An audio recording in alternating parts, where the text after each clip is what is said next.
here, defending that crown. He is really impressive, just as always. It's not a day of him bustering out or anything. This is just Sage got the best of him. Right. And he's back with another day. We got the resets. We got the reset. You know, Sage, of course, just a phenomenal player. And, of course, a tall order for most people who have to play against him. But ApolloKage, of course, still in this portion of bracket. And I want to actually break down some of the things that make Snake great. Now, of course, we talk about how great, you know, Snake's, you know, utility build is. You know, you have grenades, you have C4, you have all those wonderful things right there that we all have grown to love about Snake over the last 15-ish years or so. But what I really want to talk about is ApolloKage's ground game. His ability just to walk right up in the face of danger, look at right now and say, I bet you're going to spot dodge. The minute you spot dodge, the minute you rolling properly, boom, frame 6 up tilt's coming out. Or his ability to always find that first hit F tilt, you know, that quick frame 4 option, jabs, checks the opponent, waits to see what they're going to do, and then boom, they're done. So let's see how this first game goes right here. WinterShorts, of course, on the Yoshi, ApolloKage on the Snake. Now this Yoshi, like we talked about just a bit ago, definitely was getting busy yesterday. Has that frame 3 jab,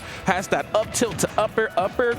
Oh my goodness. Historically, frame 5. Oh my goodness. But unfortunately, falls just a bit too early here as this match kicks off underway. Yeah, just a couple of really great reads there from AK, and he lands them at just the optimal timing, taking WinterShorts down tragically early in that first stock, but he's not going to go down a second time without a fight. Taking a lot of the middle ground, using his own projectiles in the egg. These are both great. The grenades and eggs, the little bombs from either side are what's going to be what breaks the neutral in the end. Some extra damage coming down on AK as he's ticking it up, not really landing much on WinterShorts after that initial bounce. No doubt about it. You know, kind of playing the floor as lava game, which of course, as we know, is Snake's Achilles heel. I mean, strong character on the ground. Doesn't really have a lot of business in the air, especially when they're trying to land back onto solid ground. And WinterShorts certainly proven right here, despite the deficit. Playing with his back to the opponent, you know he is looking for that back air. It's just a matter of time, but unfortunately, all he finds is the C4. Up tilt, gets it done. Now, we talk about Snake not wanting to leave his feet versus Yoshi. The same could be said on the opposite foot as well. So both characters right here throwing around the boots.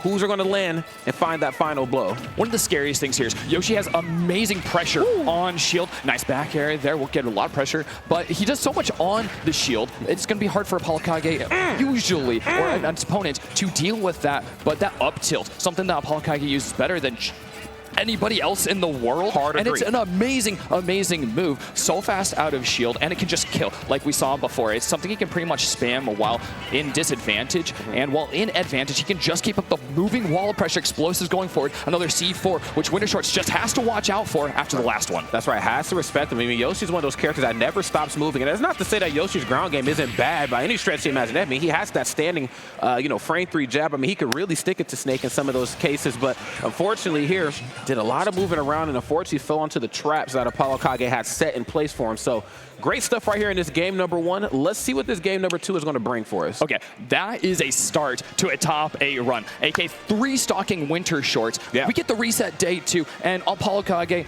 all about the mental. Yeah. Having a little bit of a rough time yesterday, not the match he wanted. It's a frustrating one. Losing to Min, like, that can be a downer for anybody. Sure. And that's just the nature of it. WinterShorts, someone who was on fire yesterday. We got to see if he still has that within him to keep burning up more opponents. And this is best of 5, so there's some time to work with. But 1-3 stock, you know, it hurts. Sure. But you're not out of the fight by any margin. No, absolutely not. By any stretch of the imagination, you're still very much in it. Sometimes it just takes a little bit to, you know, shake the rust off. This is still Snake versus Yoshi, for God's sake. There's a lot of things that, of course, Yoshi brings to the table in this matchup, particularly when Snake is off stage. You know, you have that forward. I mean, you're always trying to scout him out and try to pinpoint where that cipher is going to start. So that way you can pressure Snake accordingly. Some of the same ingredients that, you know, kind of resulted in ApolloKage being on this loser side of bracket versus Sage. You know, it's the same thing that Yoshi kind of has to bring to the table too, but the fact remains the same. Snake's ground game, slightly more terrifying, and then of course you have grenades. So of course Yoshi not really bringing much to the table in the projectile category, but I will say this, I have not seen egg usage like this from a Yoshi in quite some time. WinterShorts looking really good right now. Yeah, I like you mentioning that gimping a possibility when it comes to Cypher. And WinterShorts, I think, also sees that in choosing Final Destination, totally getting away from that forward smash. 2 eggs in a row is just a little bit more damage, and it keeps ApolloKage up above where another up air could be death. That's right. It could most certainly be death right there. ApolloKage trying to disengage as quickly as possible. No platforms right here. Not to say that Snake's ever really needed them in terms of, like, you know, trying to put on damage. Usually more so using them to try to get those boots back onto solid ground. But now, again, playing that floor is lava game. WinterShorts has the lead here. And I kind of expected this sort of mentality. He's like, you know what? You're going to disengage. You're going to throw a lot of grenades. That's perfectly fine. Let me just play the egg game. Sooner or later, this is going to get to you. You are going to have to approach Oh, but Even in there's the attempt to approach it, the up tilt. But yes, it is the up tilt. Again, we talked about before that quick frame 6 option. I mean, a lot of players are going to fall victim to that. Where's the up air? Oh, there's a read for it, too. ApolloKage just spot dodging, neutral air dodging, coming down on a WinterShorts. And that's what he wanted, but the down air doesn't quite connect there. Stalling with the up, he coming down with the down air straight into an up air. Beautiful, not down air, I guess, forward air. Just the same effects, though, in the end. Up air trying to start a combo, but AK is just not having it. That's right, pushed him far into this corner right now. Cooking his grenade a little bit, just going to elect to hold it. Very smart, knowing when it's safe to throw versus when it's safe to just let it explode while you're holding it in shield. That way you can go for some of those more close CQC follow-ups. Exactly what we want to see right here from ApolloKage. Looking really good right now, but WinterShorts, I think I smell something coming here. Could be the start of a comeback. This is not out of the realm of possibility here.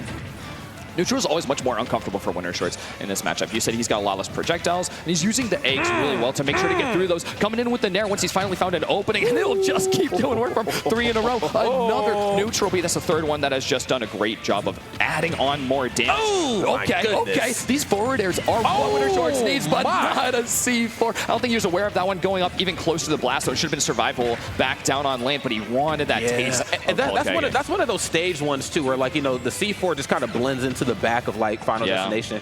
So really tough right there to try to figure that one out in the heat of the moment. Needless to say, the WinterShorts still looking good right here, but that certainly looked better. 2-0 right now going to ApolloKage, but I can't lie, it felt like WinterShorts was definitely starting to figure some things out. Loving the Yoshi gameplay, leaning a little bit more into that frame 3 nair too. Out of shield, of course, using that to, you know, change some combos along, but also it's kind of like this surprise option. You think your grounded game's a little bit better than mine? Sure. But if you touch my shield improperly, or I guess in this case my egg, I will nair immediately. So great stuff right there on WinterShorts.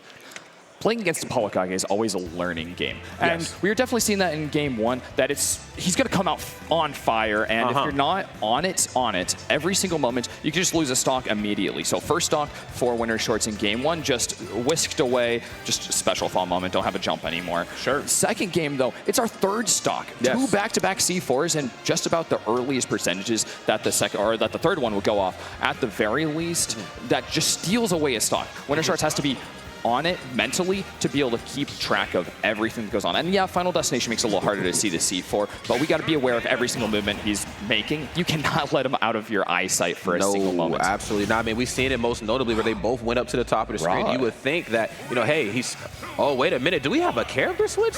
No, I was unaware of the Game & Watch, okay? I'm very, very curious to see how this one is going to unfold here. ApolloKage told me, you know, I guess technically day 0, man, my bracket's a tough one. I got some Game & Watch in here. I got some Min-Min. I got a lot of characters that give Snakes problems, so he knows where he stands in the Game & Watch matchup. This could be WinterShorts' time to strike here. Woo! It could be his time to strike. Let's go. Perfect timing on that as well. A beautiful key coming up. And these options on the ledge that AK was not able to find earlier against WinterShorts. Yoshi might have to come into play, or might be able to come into play a little bit better. WinterShorts has been doing a great job of coming off of ledge, and the jump that Yoshi has was really doing a lot of work for him in that regard. But now he's still just as sticky, hard to get a hold of. Got to detonate that C4 middle ground. It's not going to do much for you for a while in this engagement. Yeah, now you have to kind of play from behind here when you're Snake. I think, you know, you could say the same for any player-character combination, but you see it very notably with Snake where once he gets the lead, he becomes like that much more impossible to have to deal with. But now he has to chase, you know, Game & Watch down. Even the minute you decide to get close, he has things like up B out of shield that can get him out of harm's way, or sometimes can put him in a bad spot. Unfortunate enough, landing right on top of that Snake boot. Up till gets the job done, but WinterShorts still with a pretty comfortable lead, and it's not stopping here. Love that up smash.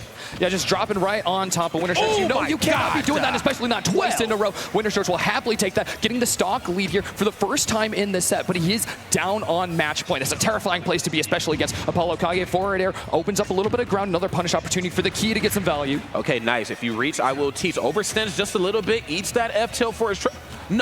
Oh my God, okay. All right, Magna Hands doing some work. Magna Hands are getting busy right now here. I'm loving what I'm seeing here. Again, the floor is indeed lava, no platform. So again, ApolloKage really going to struggle to get back onto solid ground. WinterShorts very well aware of himself and the role that Game & Watch needs to play here in this matchup. And I love the fact that we're on the FD version of the stage that's a little bit more brighter. That way we can see the C4s drop.